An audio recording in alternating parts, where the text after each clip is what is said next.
quiero compartir con ustedes una palabra que ha bendecido mi vida y quiero compartirlas con ustedes también.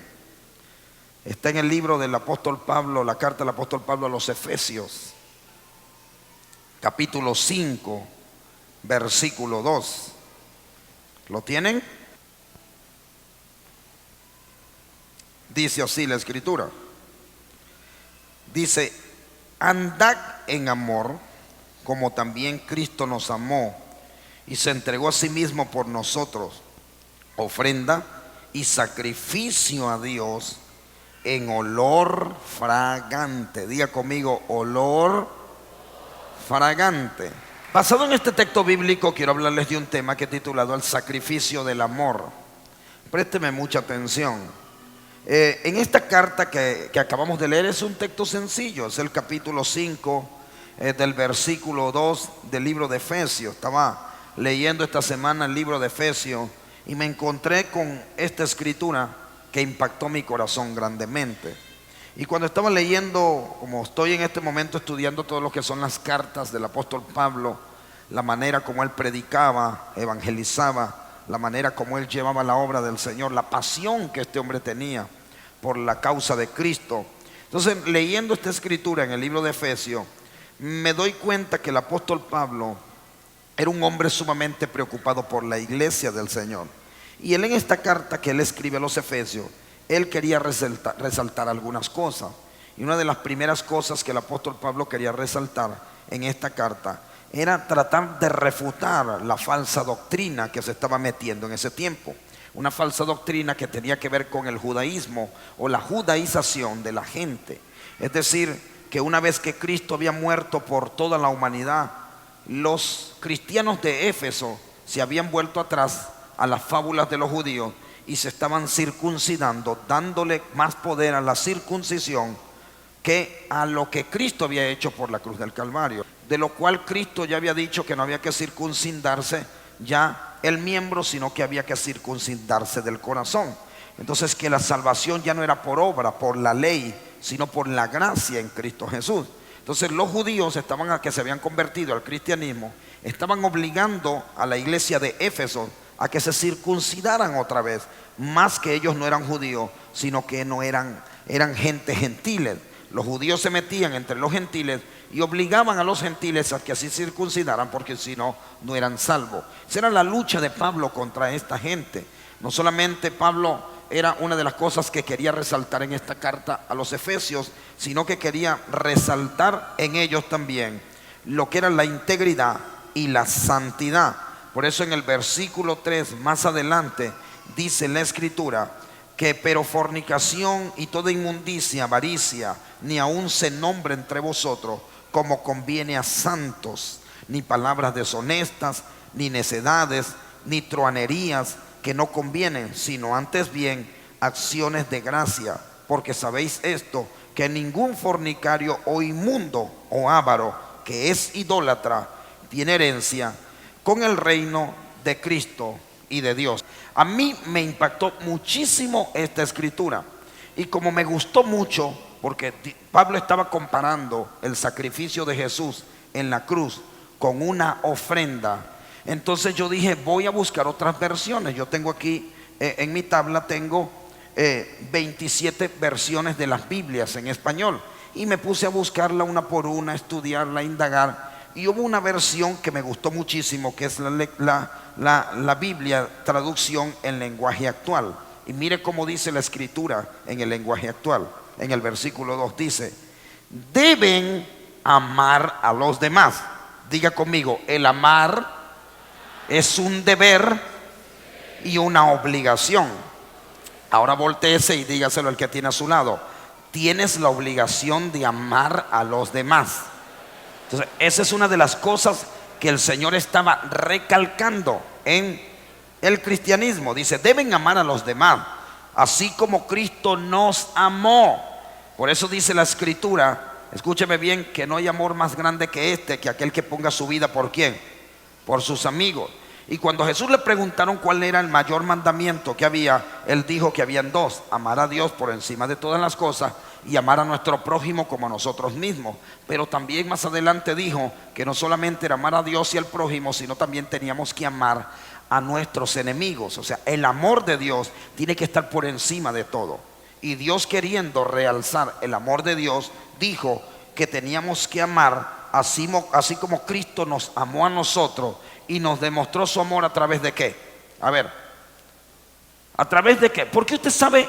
Pregunto, ¿por qué usted sabe que Cristo lo amó?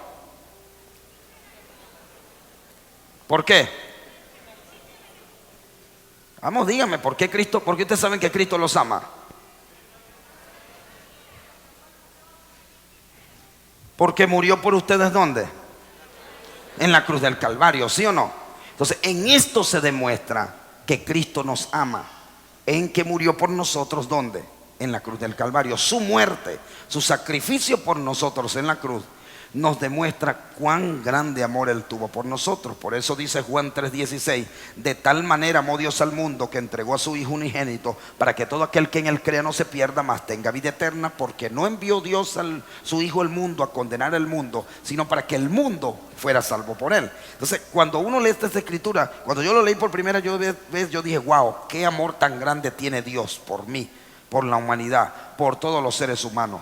Pero a veces uno no entiende bien el sacrificio de Jesús en la cruz del Calvario, y por eso uno no logra valorar y entender lo que Dios hizo por nosotros en la cruz.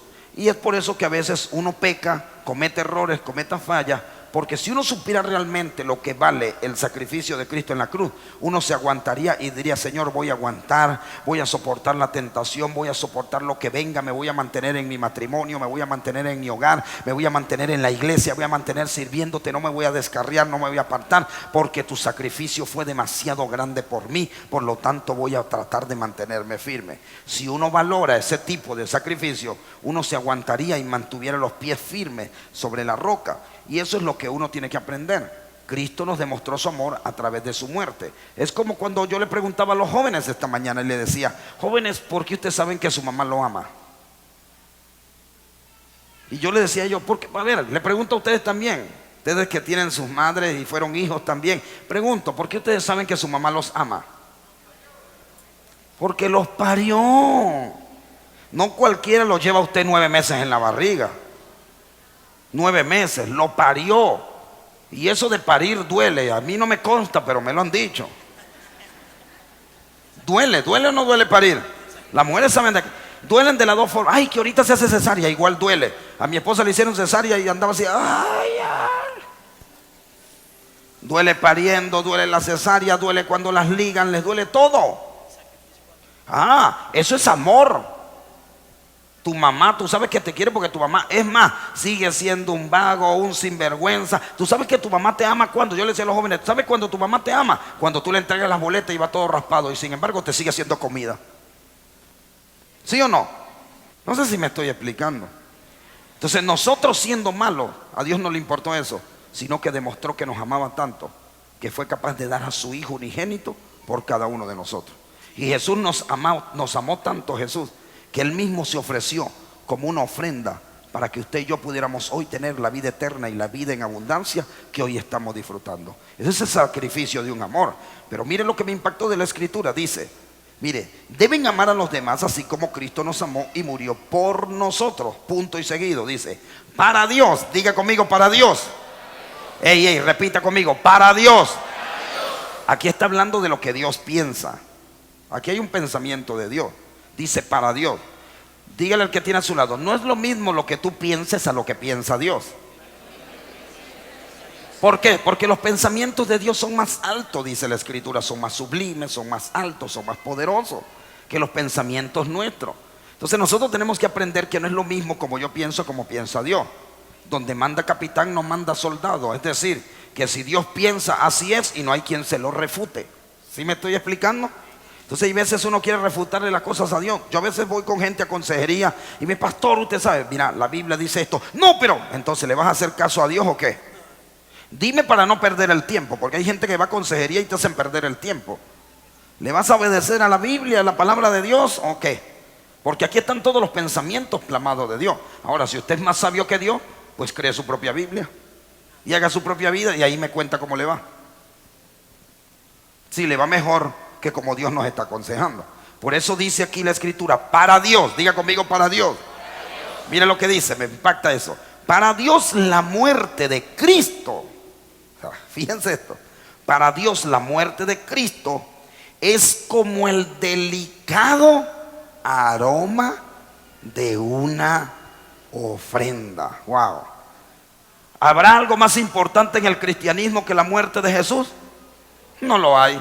Entonces Dios se puso a pensar, cuando escribió esto, Dios empezó a decir, ¿con quién comparo yo el amor de Dios? ¿Cómo hago yo para que estos cabezones entiendan que yo los amo, que Cristo los ama? A ver. Y se pone a pensar, para Dios el amor de Dios es el amor de Cristo, el sacrificio de Cristo, la muerte de Cristo. Es como que, ya sé, como las alabanzas que los ángeles me cantan en el cielo. ¿No la comparó con la alabanza de los ángeles? Ya sé, la voy a comparar con la alabanza que me dan los hermanos de Príncipe de Paz. La voy a comparar con la adoración que el pueblo de Dios me da. ¿Lo comparó con eso? ¿Con qué lo comparó? ¿Con qué? Con el delicado aroma de una ofrenda. ¿Y qué tal? La gente vive criticando las ofrendas. Y Dios comparó el amor de Cristo con una ¿qué? A la final, Cristo, ¿qué fue para la humanidad? Una ofrenda. Hay gente que vive hablando y criticando la ofrenda, y le voy a explicar por qué lo hacen. Lo hacen por ignorancia. Lo hacen porque no valoran, no entienden lo que es el valor de las cosas. Entonces dice, para Dios la muerte de Cristo es como el delicado, diga conmigo, delicado aroma de una ofrenda. Imagínense lo que está diciendo hoy. La ofrenda que tú diste hoy la compara con la muerte de su hijo. Y no importa si fueron 10 bolívares, 5 bolívares o 100 bolívares. Lo que importaban era el valor que tú le estabas dando a la ofrenda en el momento en que tú la estabas dando. Es algo muy delicado que Dios mira como un aroma delicado. Wow. Yo no sé si usted logra entender esta revelación, pero cuando tú das para el Señor, das algo que a Dios le agrada, que a Dios le satisface. Es decir, que cuando nosotros aprendemos lo valioso que es la muerte de Jesús, aprendemos a valorar la vida eterna que Él nos entregó a través de esa muerte. Y cuando nosotros aprendemos a valorar también lo que vale de verdad una ofrenda, nosotros aprenderíamos también a venir al altar con una actitud totalmente diferente a la que muchas veces tenemos. Porque tú no puedes venir al altar con una actitud de indiferencia ante la ofrenda, porque el asunto no está en dar por dar. El asunto está en que entiendas lo que estás haciendo en el momento de sacrificar una ofrenda para el Rey de Reyes y Señor de Señores. Porque cada vez que vienes al altar le estás recordando a Dios lo que un día hizo su Hijo Jesús por toda la humanidad en la cruz del Calvario. Y eso tiene un valor alto y grande, tan grande que nos dio a nosotros hoy en día la salvación y la vida eterna. A Él sea la gloria por todo lo que ha hecho en nuestra vida. Amén. Eso es lo que tenemos que entender y lo que tenemos que comprender. Entonces, cuando uno lee esta escritura, a mí me llamó muchísimo la atención, me conmovió el alma, me conmovió el corazón, porque dice, para Dios la muerte, diga conmigo, muerte. La muerte, la palabra muerte en la original, cuando se escribe esta Biblia, dice sacrificio. Dice, porque para Dios el sacrificio, la palabra sacrificio en hebreo y en griego significa muerte. Entonces uno no entiende muchas veces esto, porque no entiende el sistema de sacrificio que había antes en el Antiguo Testamento.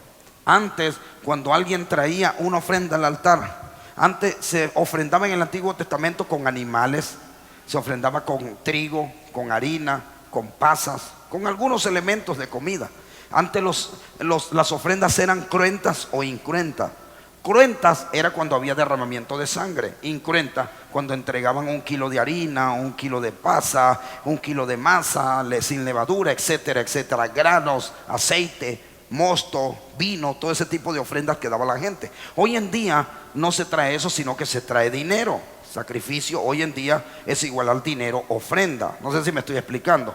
En la antigüedad el sacerdote se paraba a recibir la ofrenda. Llegaba el pueblo y traía una oveja, se la presentaba al sacerdote la oveja.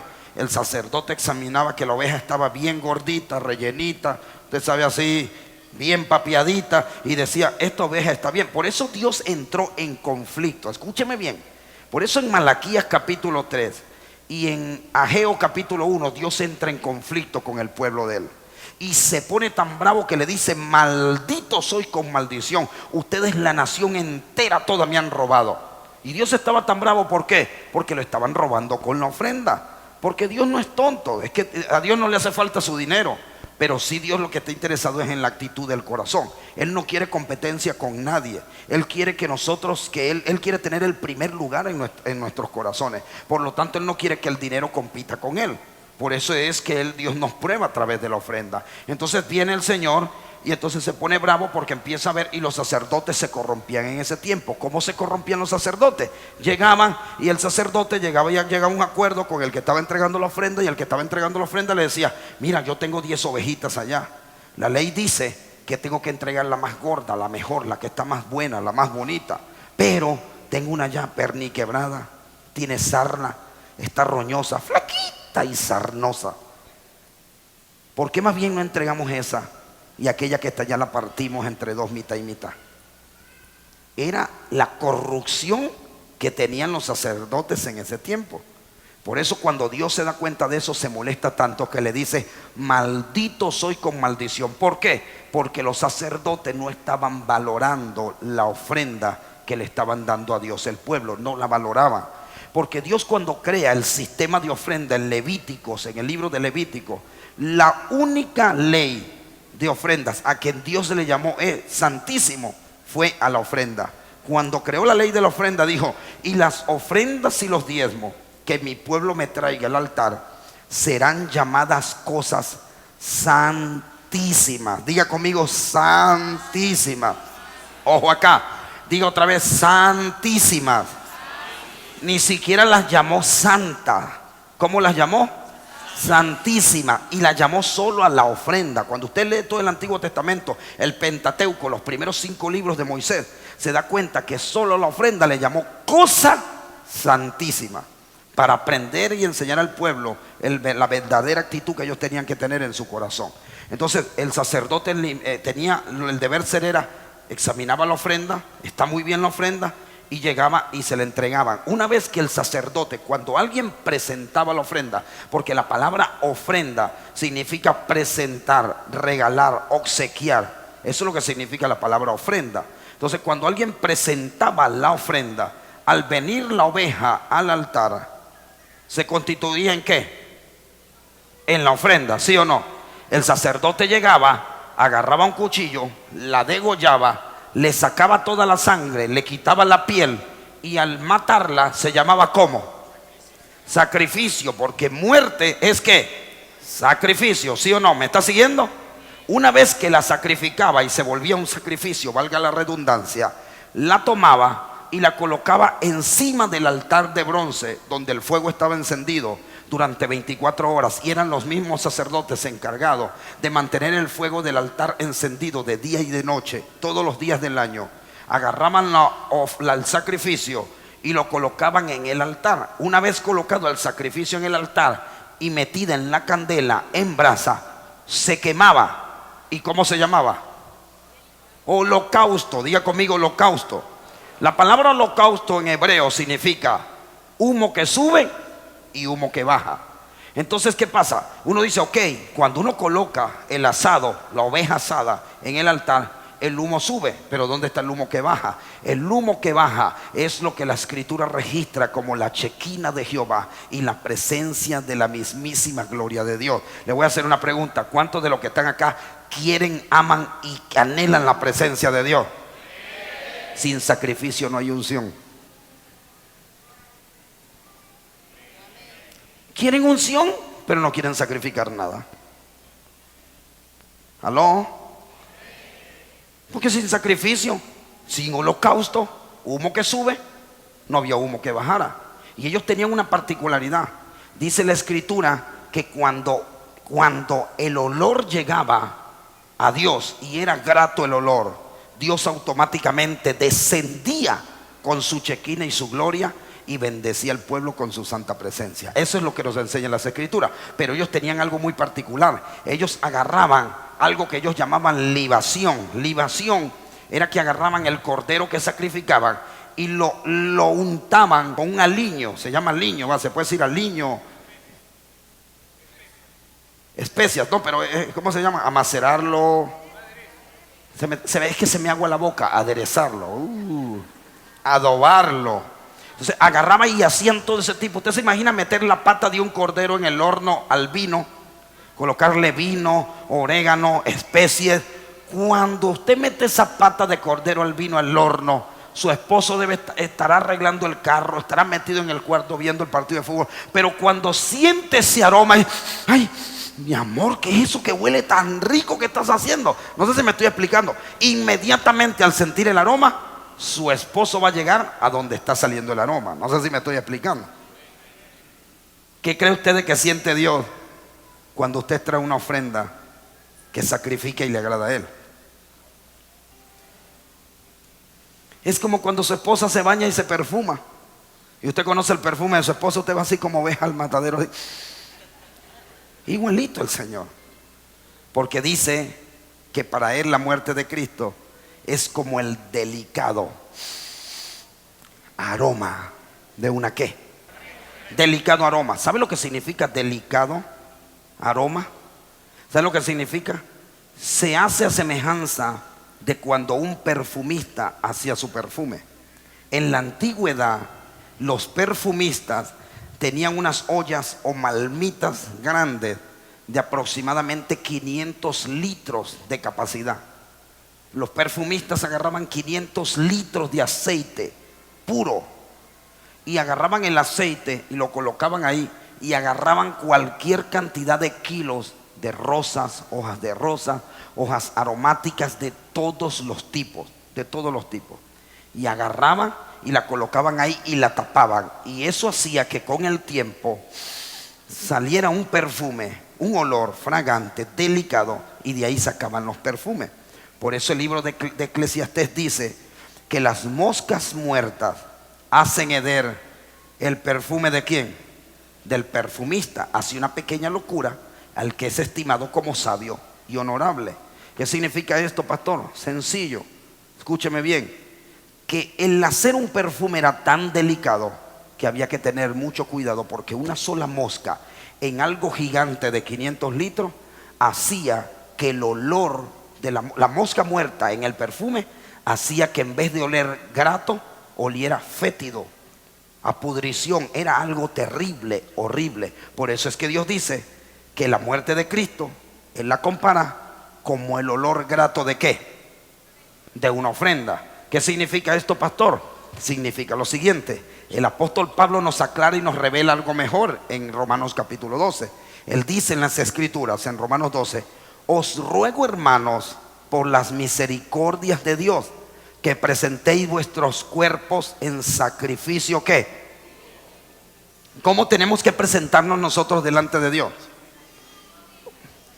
Como un sacrificio, ¿sí o no? ¿Qué significa la palabra sacrificio? Muerto. Diga conmigo: yo soy un sacrificio y una ofrenda para mi Señor. ¿Están de acuerdo con eso? Por lo tanto, cuando usted viene a la casa del Señor, usted no viene con flojeras a cantar, usted no viene con flojeras a aplaudir, usted no viene con flojeras a ofrendar. ¿Por qué? Porque su vida es una ofrenda que debe agradar al Rey de Reyes y Señor de Señores. Pero ¿saben por qué a veces la gente critica todo esto y la gente no comprende, critica la ofrenda? Y yo no solamente estoy hablando de la ofrenda, yo estoy haciendo una referencia con la ofrenda, pero no es de la ofrenda lo que quiero hablar. Quiero hablar del sacrificio. Quiero que usted entienda lo que es sacrificarse por amor, y que entienda que el sacrificio que la gente hace, que Jesús hace y que todos hacemos en la vida, tenemos que aprender a valorarlo. Por eso